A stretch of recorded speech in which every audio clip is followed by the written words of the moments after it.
भजन संहिता अध्याय 10। हे यहोवा, तू क्यों दूर खड़ा रहता है? संकट के समय में क्यों छिपा रहता है? दुष्टों के अहंकार के कारण दीन मनुष्य खदेड़े जाते हैं। वे अपनी ही निकाली हुई युक्तियों में फंस जाएं, क्योंकि दुष्ट अपनी अभिलाषा पर घमंड करता है और लोभी परमेश्वर को त्याग देता है और उसका तिरस्कार करता है। दुष्ट अपने अभिमान के कारण कहता है कि वह लेखा नहीं लेने का। उसका पूरा विचार यही है कि कोई परमेश्वर है ही नहीं। वह अपने मार्ग पर दृढ़ता से बना रहता है। तेरे न्याय के विचार ऐसे ऊंचे पर होते हैं कि उसकी दृष्टि वहाँ तक नहीं पहुँचती। जितने उसके विरोधी हैं उन पर वह फुंकारता है। वह अपने मन में कहता है, मैं कभी टलने का नहीं, मैं पीढ़ी से पीढ़ी तक दुख से बचा रहूँगा। उसका मुंह शाप और छल और अंधेर से भरा है। उत्पात और अनर्थ की बातें उसके मुंह में हैं। वह गाँव में घात लगाकर बैठा करता है और गुप्त स्थानों में निर्दोष को घात करता है।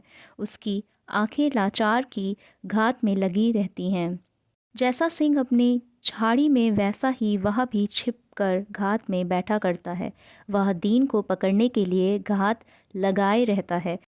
वह दीन को अपने जाल में फंसाकर घसीट लाता है, तब उसे पकड़ लेता है।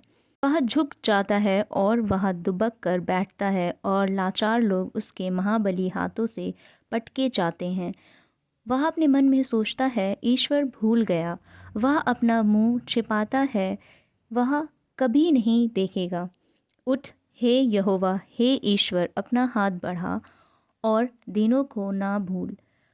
परमेश्वर को दुष्ट क्यों तुच्छ जानता है और अपने मन में कहता है, तू लेखा ना लेगा।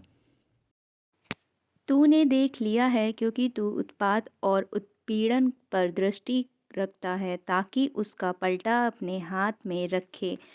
लाचार अपने को तेरे हाथ में सौंपता है। अनाथों का तू ही सहायक रहा है। दुष्ट की भुजा को तोड़ डाल और दुर्जन की दुष्टता को ढूंढ ढूंढ कर निकाल, जब तक कि सब उसमें से दूर ना हो जाए। यहोवा अनंत काल के लिए महाराज है। उसके देश में से जाति जाति के लोग नष्ट हो गए हैं। तूने नम्र लोगों की अभिलाषा सुनी है। तू उनका मन तैयार करेगा। तू कान लगाकर सुनेगा कि अनाथ और पिसे हुए का न्याय करे, ताकि मनुष्य जो मिट्टी से बना है फिर भय दिखाने ना पाए।